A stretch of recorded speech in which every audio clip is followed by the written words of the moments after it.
Bonjour à toutes et à tous et bienvenue dans notre rendez-vous Le Savez-vous. Aujourd'hui, je voudrais partager avec vous quelques réflexions à propos des notions de performance et de motivation. Ce sera le dernier message de cette série consacrée à la performance globale des entreprises. Mais tout d'abord, un petit résumé des épisodes précédents. Le défi des années à venir est d'apporter à nos entreprises une capacité d'adaptabilité permanente, leur permettant entre autres d'être plus agiles et plus efficientes. À cette fin, à l'instar des entreprises libérées, il faut cultiver un leadership à tous les niveaux, y compris celui de la production. La motivation est une antienne que l'on entend chaque fois que l'on aborde la notion de performance. De très nombreux sociologues et psychologues se sont penchés sur la question et ont proposé moult explications. Plus récemment, Isaac Getz, professeur de management aux États-Unis et travaillant sur le concept de la libération des entreprises, explique par exemple que dans certaines conditions de travail, les gens peuvent libérer une énergie fantastique. Un de ces apports intéressants est très certainement l'identification de besoins supérieurs de l'être humain au-delà de la bien connue pyramide de Maslow. Il explique que le premier de ces besoins d'ordre supérieur est l'égalité intrinsèque, c'est-à-dire le fait de traiter tous les employés avec considération, respect, bienveillance et confiance.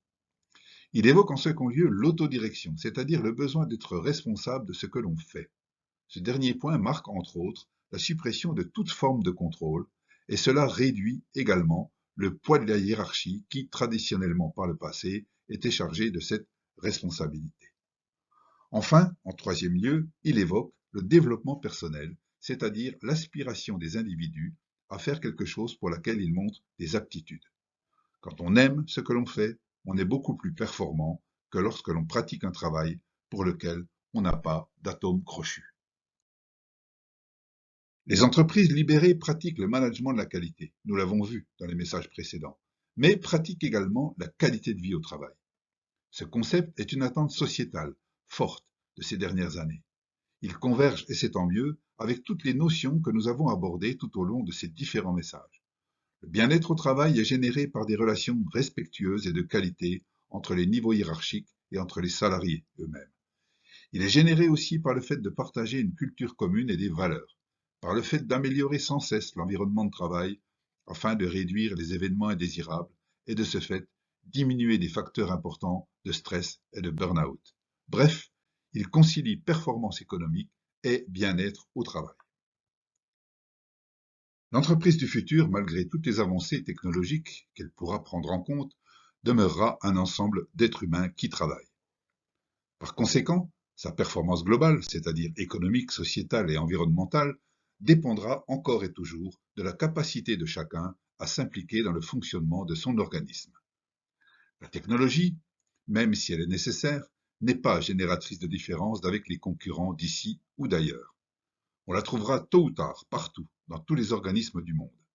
En revanche, les comportements des salariés seront déterminants. En effet, aucune procédure ne peut obliger un individu à prendre une part active à la finalité de son entreprise, ni à prendre des décisions, c'est-à-dire à se comporter en leader. L'innovation, l'amélioration continue, l'apprentissage permanent seront le fait de salariés libres et souverains, soucieux de la préservation de leur entreprise et par là même de la préservation de leur vie personnelle et de leur environnement familial. Ce message marque donc la fin de cette série consacrée à la performance globale et durable. Je vous remercie de votre attention et que le futur vous soit favorable.